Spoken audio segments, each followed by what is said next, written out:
Okay, I'm going to put my notes up here. I'm going to reshoot this. Try to make this shorter. Basically, want to talk about while we're in this time of transition. And you guys that just woke up, so sorry. I'm looking frazzly. But in this time of transition, the Lord is having a lot of us to be very silent. Meaning you're not going to engage in a lot of the things you may be used to before, because he's trying to give us a strategy or just remove toxicity and certain negative energies from us, or from hearing just the negativity from others. Like, he doesn't want us, patting him on the back. Oh, it's okay. Hang in there. Look, if I already told you to hang in there, if you can't stir yourself up and stop complaining, don't bring me down, especially in this time. I'm very guarded. So, now, I'm talking about chronic complainers. So anyway, I'm going to show you what the Lord was showing me. And, like Paula White said, she said, complainers remain. Okay. So in this time that the Lord's trying to transition you, set a watch on your mouth. So another thing is, if you whine, you're giving voice to the enemy. That alone right there is powerful to me, that he said that. And he said, it's because he knows that, then he can steal your next season. How does he steal your next season? He can steal it by your focus. So if your attitude's wrong, you're not going to enter into your promised land. Now, thank God that he has grace and he does have mercy, that you don't have to be, spotless to get your promise. But he's going to require that we have a focus, and that may mean that we have to detach ourselves from negativity. It may not be time to give ear to certain calls right now, or certain activities that you did before. Time may not be time to give time to it. Complaining is like a stagnant energy. It brings a stuck energy. We can call it, delay. It brings a spirit of delay also.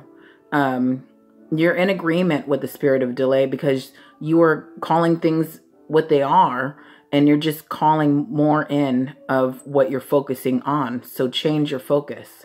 Focus on him. If some people won't change their focus and lighten up their load in their convo, then the Lord just pulls me away. And there's times he just pulls me away often. Not because of what people do or say or don't do. It's more just that he just calls me away. So sometimes your family doesn't understand when the Lord's calling you away, especially if they are they want their way. Well, we're going to do what he says. So anyway, complaining, being negative, is like having sandbags. The Lord showed me a vision of a hot air balloon, and it had sandbags. And one time he was like, drop the sandbags, just drop the sandbags. Like, they're keeping you from flying. Who's bringing you down? So if you want to fly, you're going to have some boundaries that may be a little bit more stricter in times of transition, or when the Lord is calling you into a rest from your works, a rest from an assignment, a rest from a job that he gave to you, but now he's pulling you out of it. And you're like, where's my money coming from anyway? Well, don't complain while you're waiting, because God's faithful. And you have to learn that. You have to learn how to wait. Especially if you're in ministry, because you need to help others understand how to gird themselves up, and wait, and stir themselves up and wait. People have to know how to stir themselves up in this time, because the Lord doesn't want you to have a codependence when he's having you in a transition.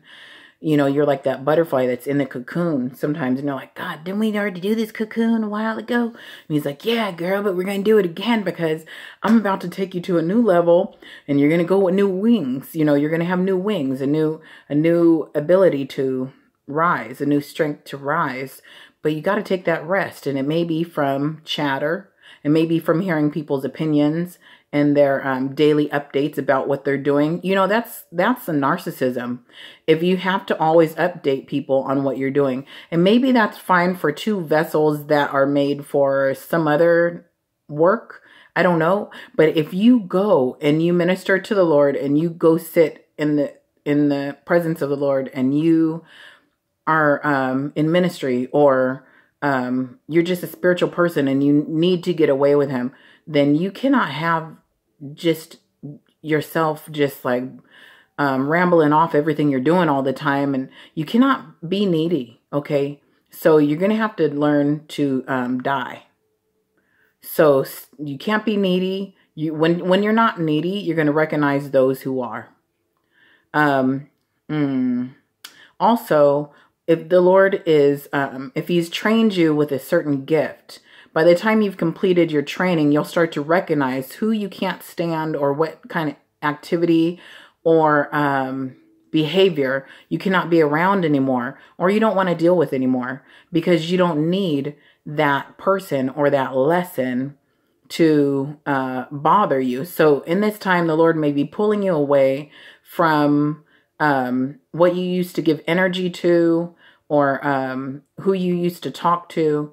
And it may be a definite turning point for you, or like a crossroads where you have to leave them because you got to go on to whatever it is that God's going to have for you. Like sometimes when people are going to go into ministry, they have to leave their old crew because, you know, they have to leave some people that would bring them down, or God just doesn't want that by them. And sometimes when people are getting married, they outgrow certain friends, or sometimes when God's taking you into business, you just outgrow some people. And so just God knows what he's doing. Okay.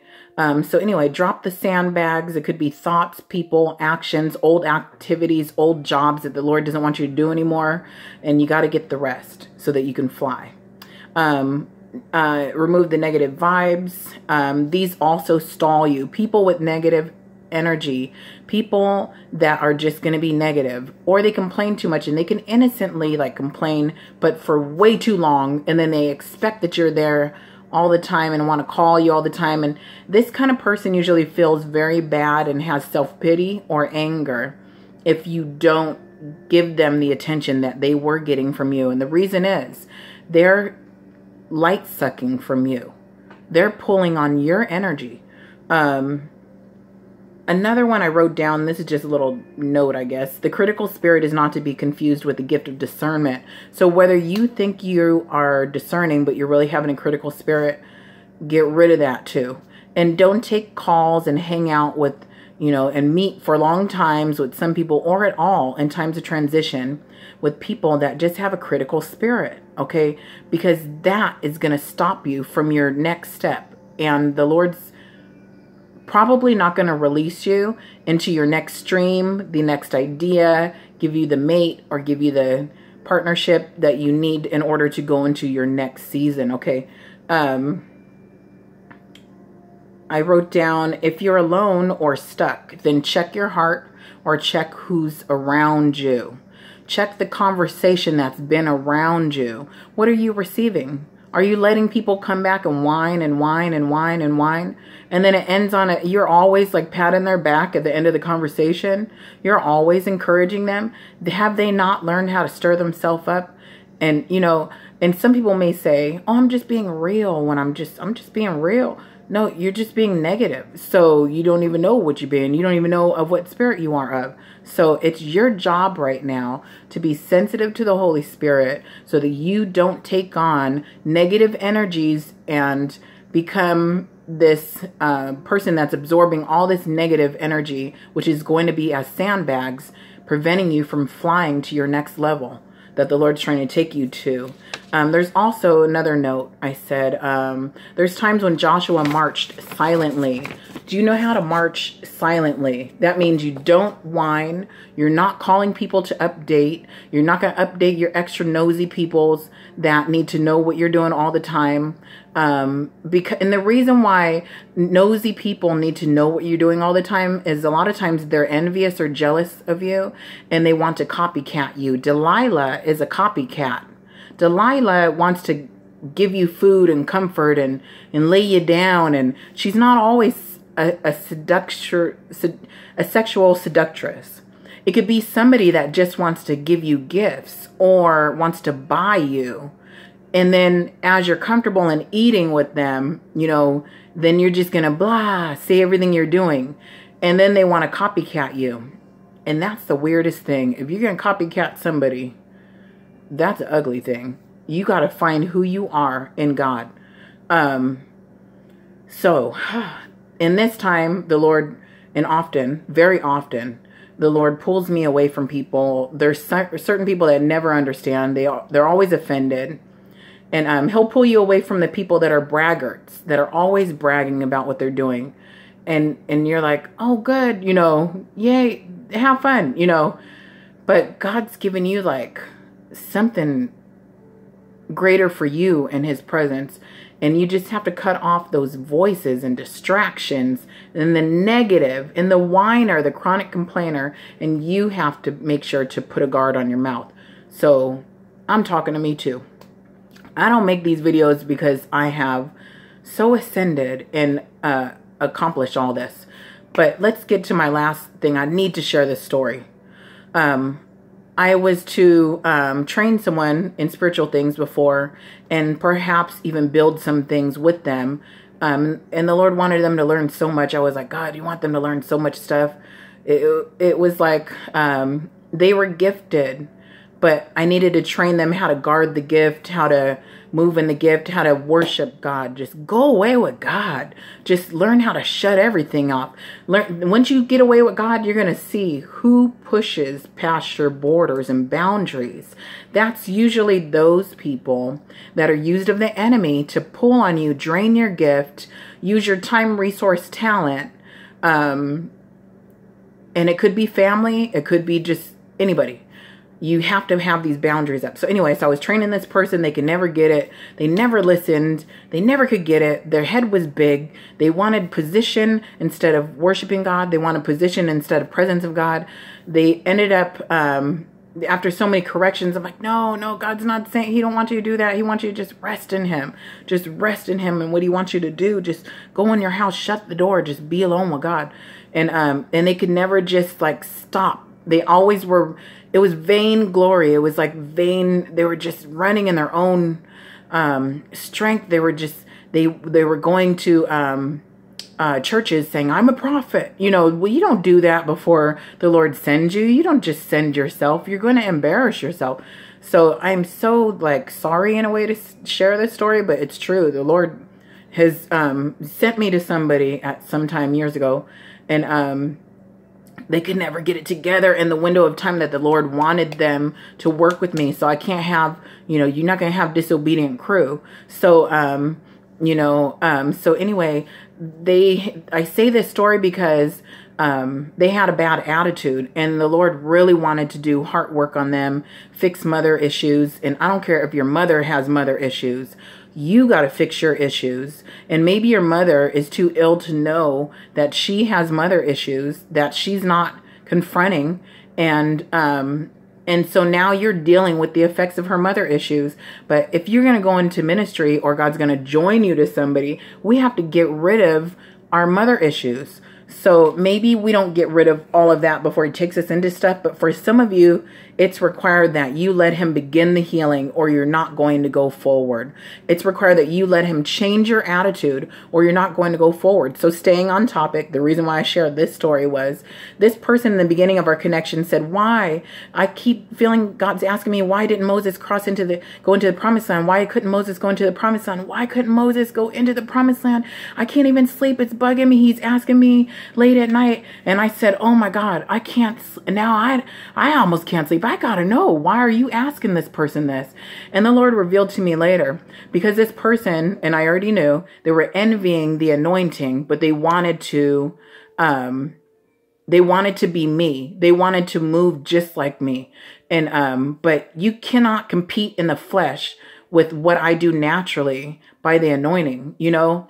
And so this person went to witches' stores and like all this stuff so they can gain maybe access or hidden knowledge or powers. And so they wanted position more than his presence.